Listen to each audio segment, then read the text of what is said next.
I'm going to call the this meeting of the Ashland Board of Adjustment, Zoning Board of Adjustment to order with a roll call vote.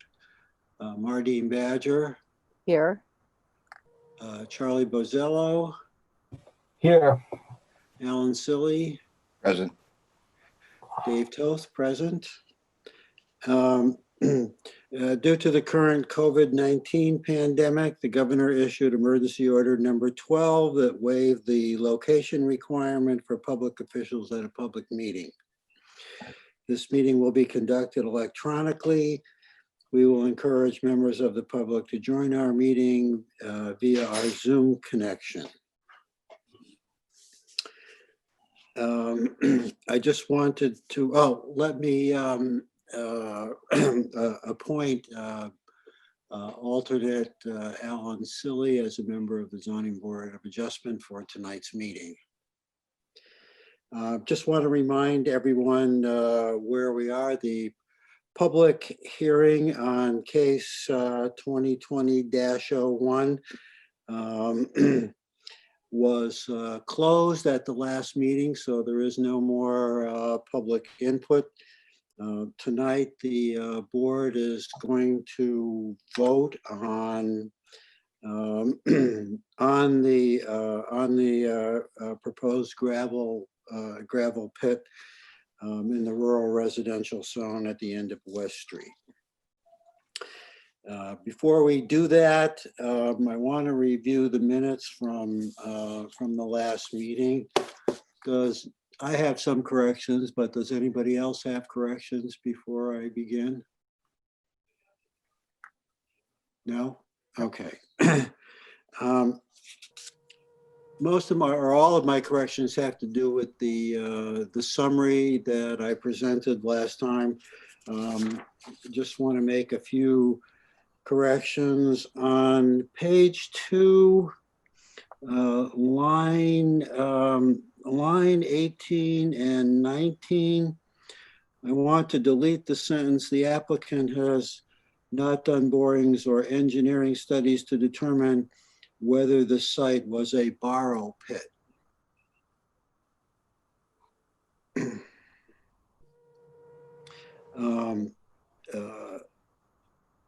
The sentence that follows that is the correct sentence.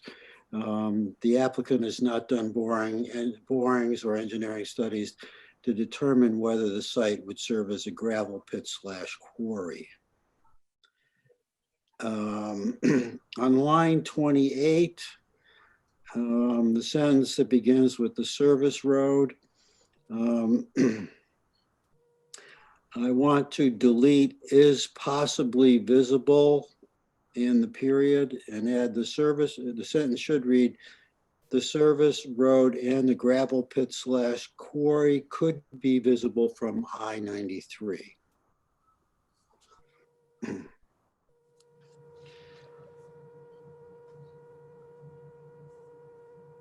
Okay. On line 35, which is now blank, I want to add the sentence, there were no other additions or deletions.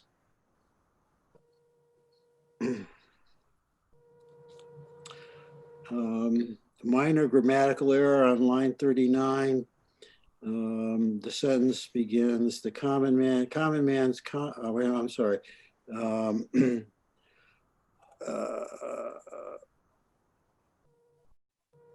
The sentence begins on line 38. Businesses in the commercial district include Ashland Lumber, Irving Station, Burger King, and it should read all of which are located instead of all of whom are located. After line 48, there should be another sentence that says there were no additions or deletions, period.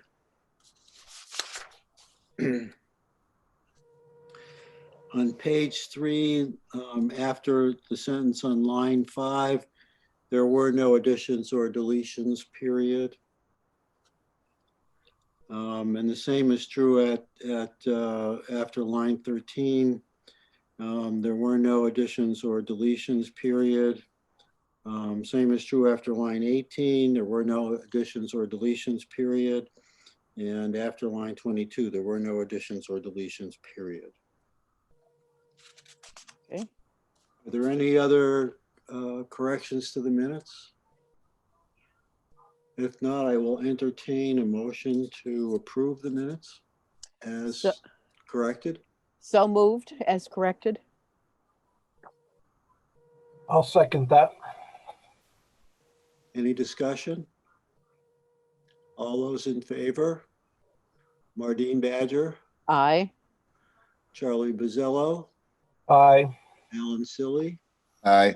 Dave Toth, aye.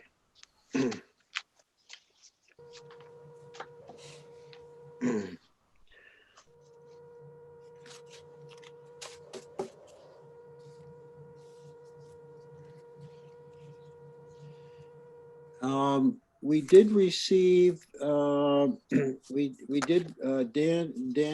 Lucetti did provide us with some additional information. Has everybody received that packet? I can put those materials up on the screen to share if people wish.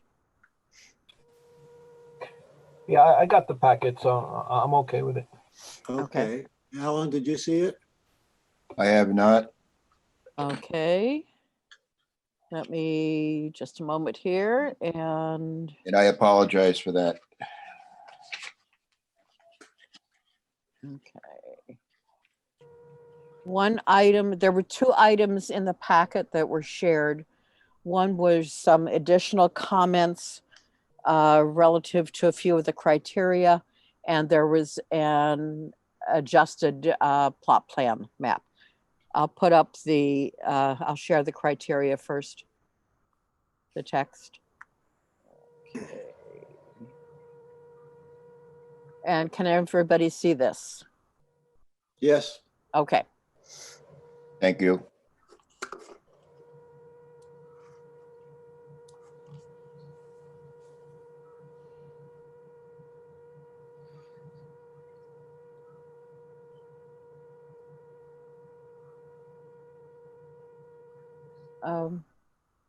David, I wonder if Mr. Lucetti could review this for us. Daniel, could you go over this briefly for us? Sure. So following the last meeting, it was obviously some concerns and additional information requested to more or less satisfy the concern about vibrations, noise from the actual operations and from the trucks using West Street, as well as the aquifer and wellhead protection overlay plan. So one thing is I can run through these justifications, but Marty, I believe that plan should be below showing. I will, okay, let me see if I separated the two documents. Let me see if I Okay. can I share two things? Let me see. This, okay, does Perfect. plan show up on the screen for people? Yes. Thanks. Okay, okay, So this plan has been updated. The blue line, I did my best to recreate the aquifer limits that are on the town zoning map and overlay it into our plan. And then the red line is the wellhead protection overlay line, also taken from the zoning map. So mhm, starting there, I guess, as we have it up, as we mentioned before, the excavation is proposed more or less centrally in the site and more or less outside of both of the aquifer and the wellhead protection overlay line. There would be some excavation in the aquifer end, we'll say, but it's not an excavation downward. We're more or less scraping off that knoll of the mountain. So we wouldn't be digging into the ground straight down, forming a massive pool. It would be an excavation from that point horizontally into that hill for the excavation. So minimizing the impacts to that aquifer in that area is one. Further, for that aquifer concern, these plans, like I mentioned before, need a review by DES, Land Resource Management, under the alteration and terrain permit, where groundwater protection overlay districts and wellhead setbacks are identified and reviewed as part of that application, as well as aquifers. They have a GIS mapping tool that they use that outlines aquifers and municipal wellhead areas. So the zoning board would not be the only committee reviewing potential impacts to the wellhead protection as well as the aquifer. Those would be reviewed under DES's alteration and terrain permit review as well. There also is the need for an inspection and maintenance manual and inspection and maintenance program as part of the alteration and terrain permit. Alan, I know you had a concern for the aquifer and the groundwater quality. This I&M inspection and maintenance manual and program more or less is a safety measure taken that holds the contractor responsible for making sure that there's no leaks, spills of oil, any heavy equipment, hydraulic fluid, diesels, things of that nature, and what the correct remediation would be if an event like that were to occur. So it's an ongoing program throughout the operation of the excavation and the gravel pit quarry that would be enforced and monitored throughout its use. So it's not a one-time thing. It's not a permit handed to them and they're good to go. They have to log the information, what happens on site. It could be traced back to DES and the EPA. And if the manual isn't followed, then there could be fines enforced on the operation and the applicant in this case if they do not abide by those rules. So that is one. As I mentioned before, there'll be stormwater runoff measures taken on the property. Drainage calculations will need to be performed to properly size the stormwater ponds to detain the runoff. That would be reviewed under DES's alteration and terrain permit as well, to make sure that there isn't any sediment laden waters being discharged directly into the water table, to make sure that flooding of offsite properties doesn't occur. All of the water and groundwater and surface water elements are going to be reviewed by DES. There's no allowance for increasing post-development flow rates off the property, so they would not be allowed to discharge more than the current discharge volume in the post-development condition or during the entire operation. They'd have to maintain the hydrology of what the property is performing as right now. So if there's 100 CFS of water leaving the property as it exists today, that would be their threshold for what they would be allowed to discharge during the operation of the gravel pit. Are there any other questions in regards to the aquifer and wellhead protection overlay and groundwater concerns that I could potentially answer as well, if I didn't answer them now? I have none. Does anyone else have any? I don't at this point, no. Okay. I'll just say thank you for that explanation. Great, thank you. And then obviously the other major concerns are further towards the West Street side of things now, in relation to West Street, the users of West Street, pedestrians, and obviously common man commons. One of Martine's comments and questions was, does West Street have, is it in a condition that can support the increased truck traffic, specifically at the northern end of West Street, where truck traffic doesn't exist? Roadways are typically constructed in linear, uniform fashion. So the same pavement section that's used in one location is used for the entire length of that roadway. So obviously West Street at the southern portion is under truck traffic right now with the Irving Station, Ashland Lumber. And that same pavement section where truck traffic exists right now would be the same condition on the north end of West Street. So the amount of gravel, crushed gravel and pavement that would exist on the southern end where truck traffic exists now would be the same amount on that northern end and sufficient and adequate for truck traffic.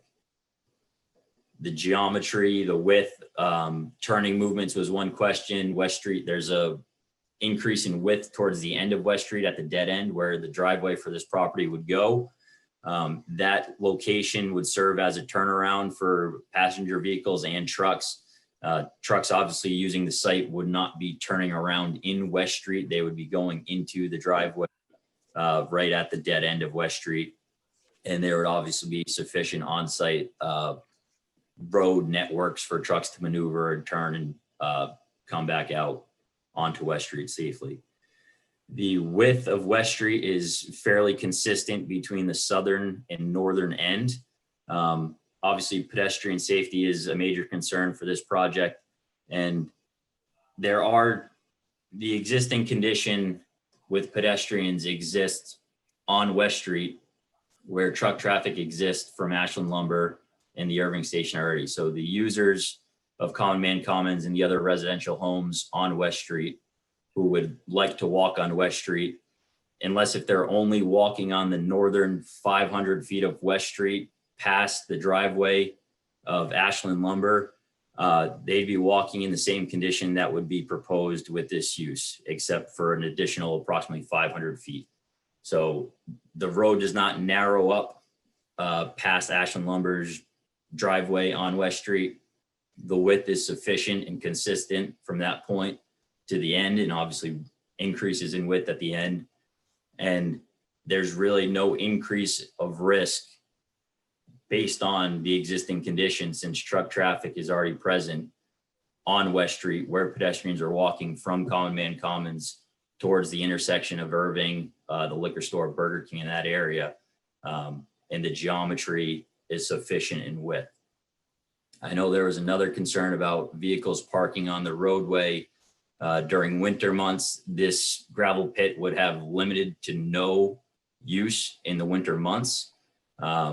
There's not a ton of construction going on, so that concern shouldn't be an issue. The applicant stated that they probably wouldn't have been using that pit in the winter months at all. So truck traffic would be limited to construction season as well. Late spring, summer, early fall, and then mostly shut down through late fall, winter, and early spring. Are there questions about pedestrian and road conditions? No, I don't have any others. I don't have any either.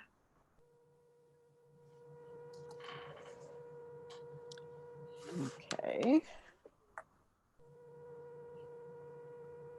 The concern of noise and vibrations from both trucks and the operations, as stated before, for starting, I guess, just go in order of the justification.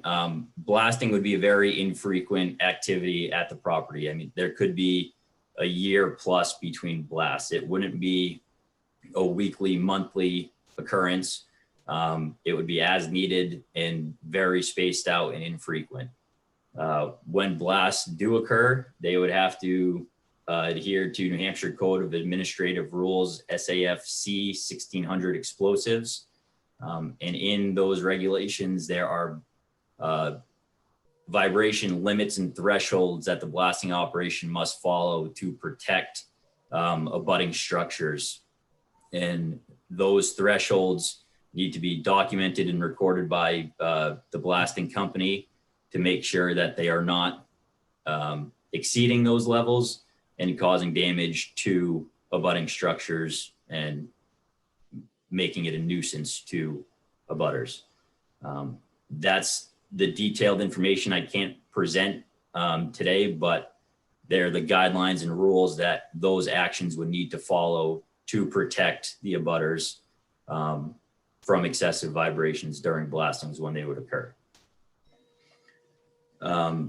As far as dust and noise, this project would also have to adhere to RSA 155E, the state's excavation requirements and regulations, and a section from that RSA 155E3, section 6A, it requires that specific actions to be taken by the applicant on the excavation site relative to fuel, chemical handling, storage, dust control, traffic, noise control, and abatement, and comprehensive site safety of unauthorized personnel. So the noise concern for the abutters would be covered under 155E3, where the contractor needs to follow and adhere to their noise requirements so they cannot exceed that decibel level and cause a nuisance to abutters. The excavation from the nearest building is several thousand feet away on West Street. And I'd just like to make the statement that West Street and Common Man Commons, it's approximately 500 feet from Interstate 93, where there are several trucks, obviously, a day traveling at 60, 75 miles an hour, creating that noise on Interstate 93 without a mountain in between the highway and their structure to deafen that noise. Whereas in this case, we have thousands of feet of distance plus the natural terrain and topography to really shield that noise generated on the property.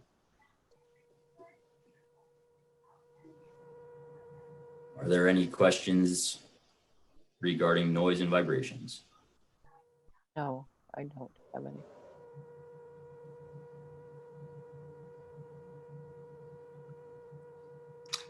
I have none.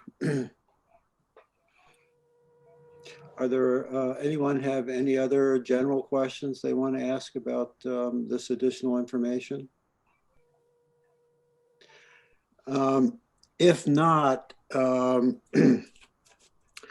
we can proceed to the vote on the criteria for the special exception. There are 7 criteria that we will be voting on. We'll go through each one of the criteria. Each one of the members of the board will vote yes or no and provide their explanation concerning their vote. Just for those people who are here and who are listening to this,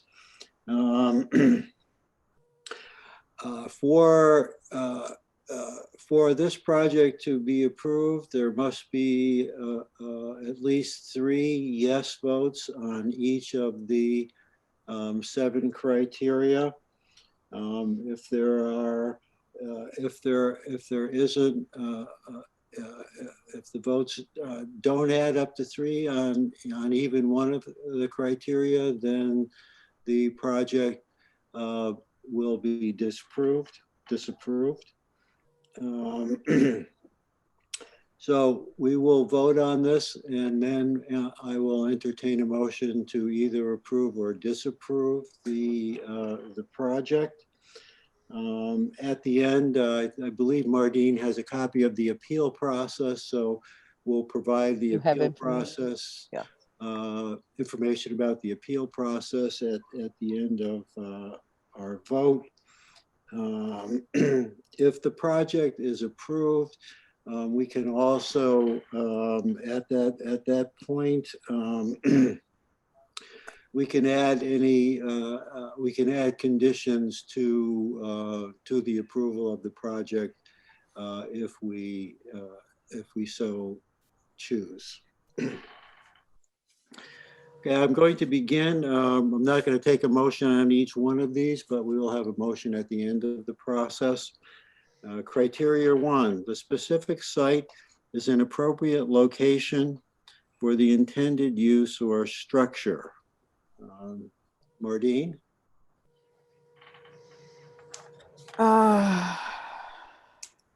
I'm going to say no for the following reasons.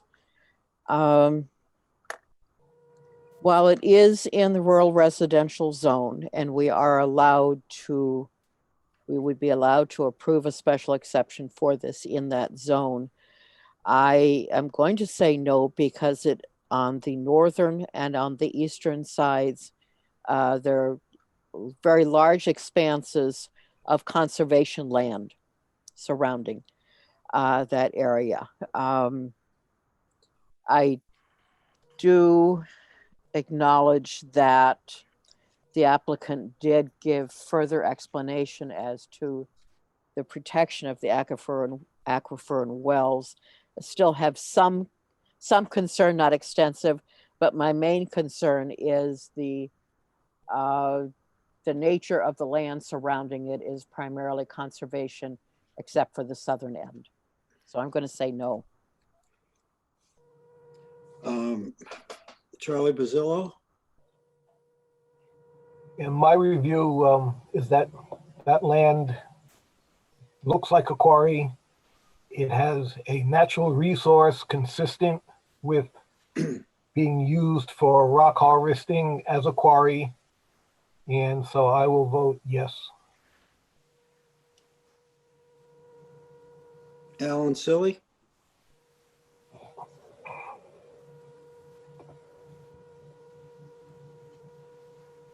I'm almost undecided, but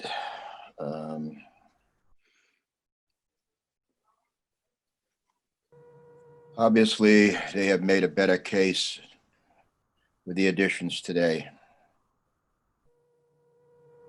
Even with those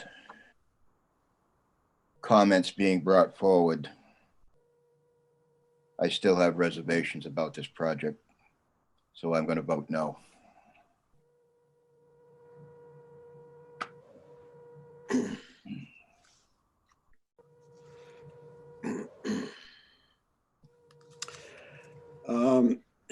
Dave Toth? I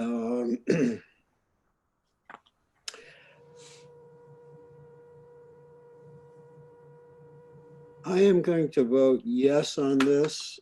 And the reason that I'm voting yes, I do have concerns about the aquifer and the wellhead protection area.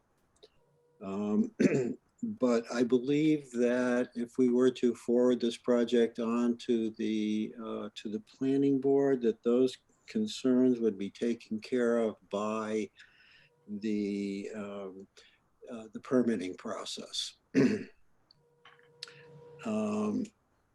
I do believe it is an appropriate location for a quarry pit and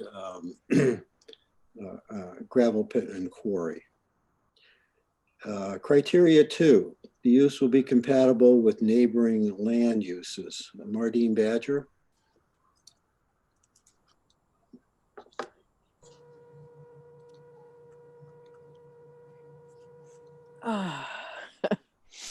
Debating on this. Well,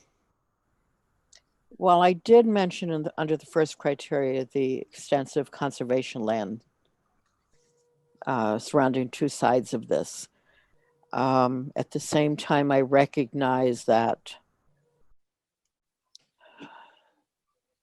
the type of terrain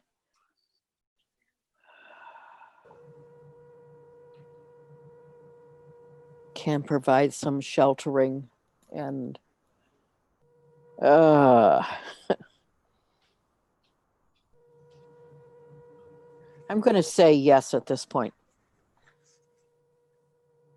Charlie Bazzillo?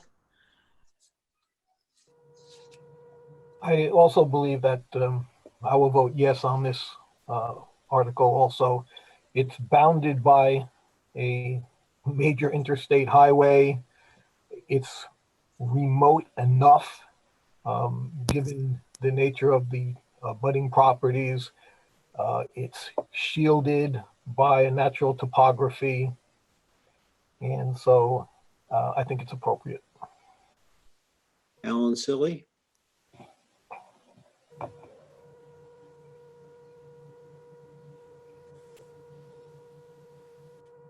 My concern would be noise. I will agree that there is a buffer there. But I do not think that it would stop everything that you might hear. So I'm going to vote no. Dave Toth, I'm going to vote no. I don't believe that an industrial use in a rural residential zone, even one bounded by a commercial zone, is an appropriate use of the land. I am especially concerned about common man commons and the protecting the lifestyle of the many seniors who live in that building. And I do believe that the increased traffic beyond the increased traffic of increased heavy truck traffic beyond Ashland lumber represents an increased risk to senior pedestrians and drivers. Criteria 3, the property values in the zone and in the surrounding area will not be reduced by such a use. Mardine Badger. We really have had very little evidence one way or the other on this issue. At this point, I'm going to say yes. You're going to say yes? Yes.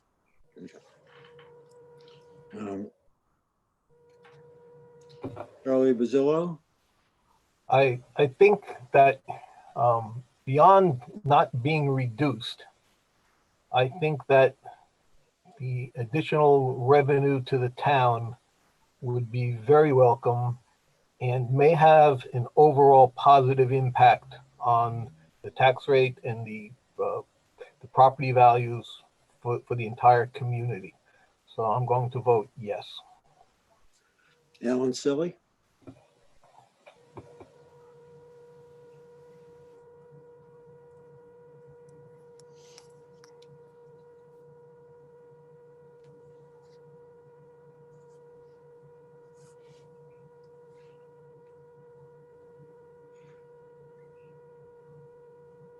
Alan? I'm sorry, I was. All right. That's okay. I didn't think you wanted to hear a barking dog. Oh, Uh, my answer is yes.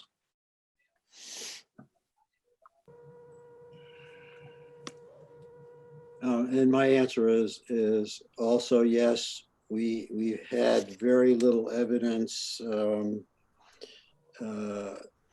either way.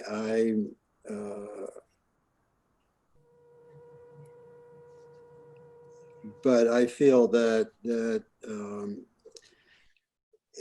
impact would probably not be significant. Criteria 4, there will be no nuisance or serious hazard to vehicles or pedestrians.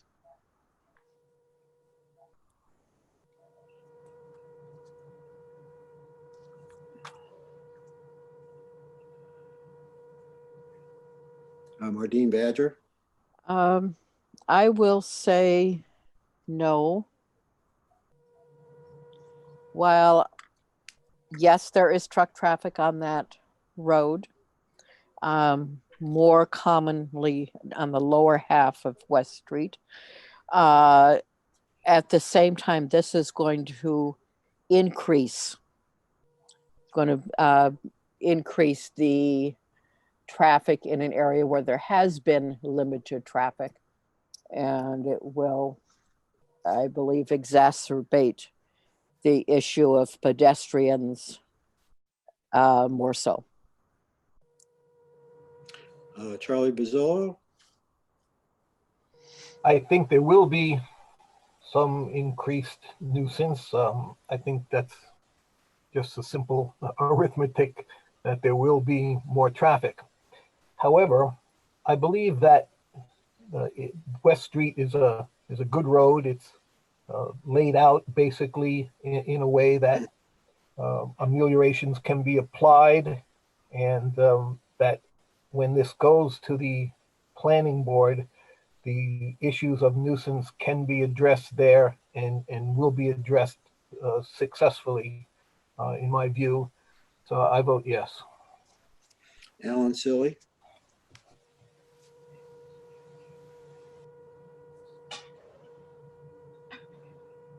Uh,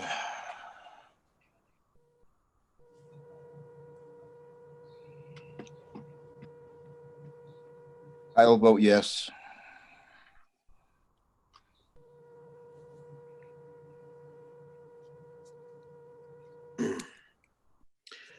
David Toth, I will vote no. I think I've already mentioned that the increased traffic beyond Ashland lumber does pose a risk to senior drivers and pedestrians. But I also think that the increased traffic combined with the increased traffic in the summertime and the proximity of the entrances and exits to 93 will also has the potential to create a nuisance. Criteria 5, adequate and appropriate facilities will be provided for the proper operation and of the proposed use. I will say yes.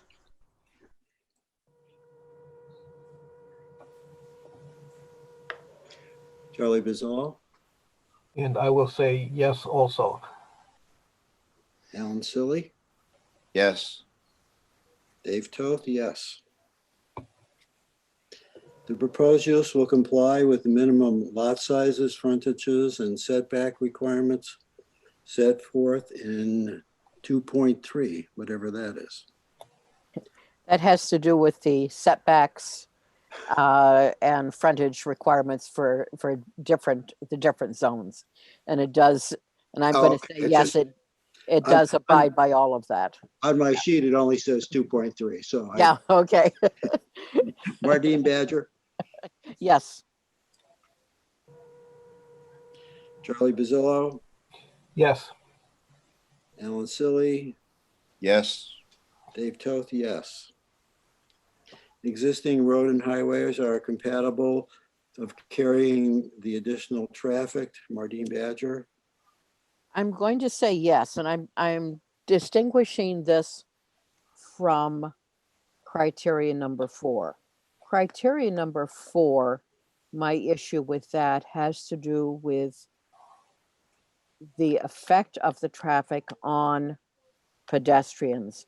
Number 7 to me talks about the structure of the road. Is the road capable of handling the width and the construction, the uh, nature of the road? And I would say yes.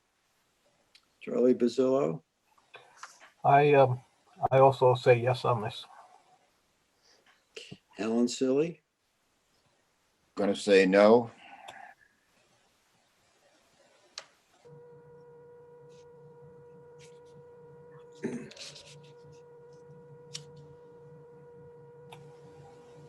do you have a reason, Alan? I will just state one.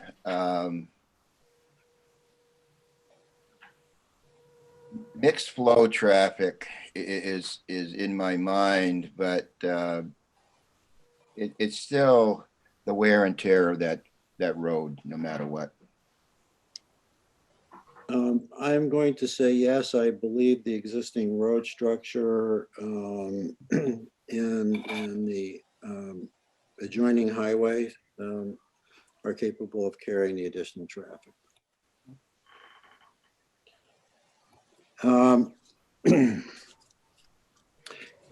We have no votes on more than, we have 2 or more no votes on 3 of the criteria. So I will entertain a motion to disapprove the disapprove the proposal for the gravel pit / quarry. I will make a motion to deny the special exception for the gravel pit quarry based on the criterias 1, 2, and 4. Do I hear a second?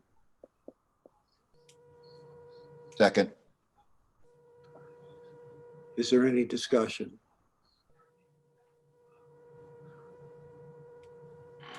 A roll call vote, Mardine Badger, Aye. Charlie Bazzillo, Nay. Alan Silly, Aye. Dave Toth, aye.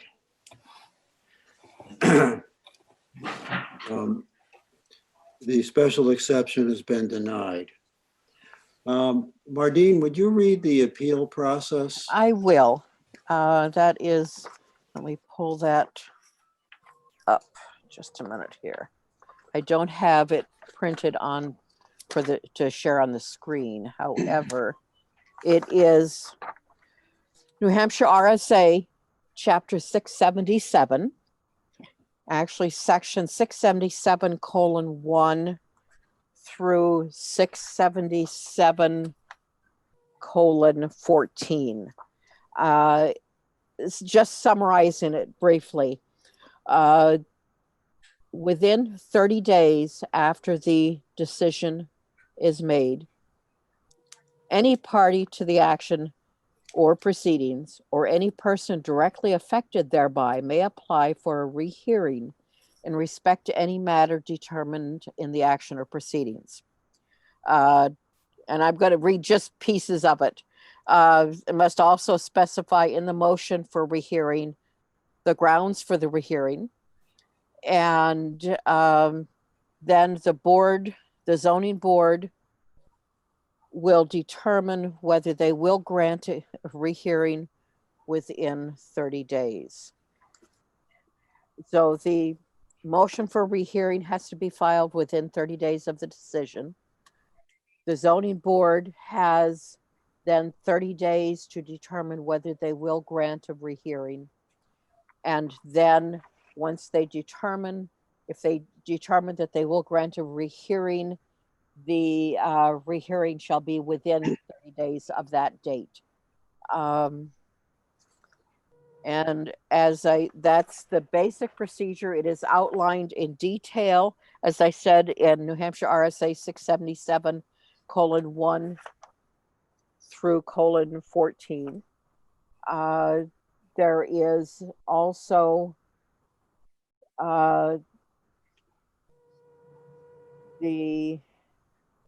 an appeal could also be filed with the Superior Court within 30 days after the date of the decision. And again, that is in 677:4.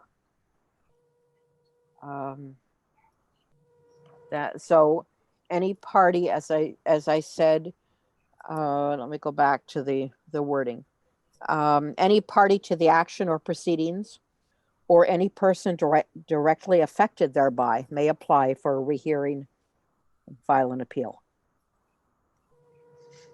And that the reference to that, we will include that on the notice of decision.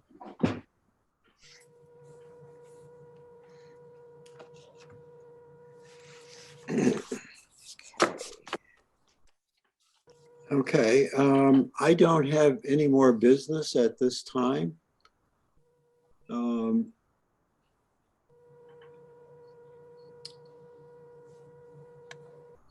Our next meeting will be on February 11th Yes. at 6:30. Yes.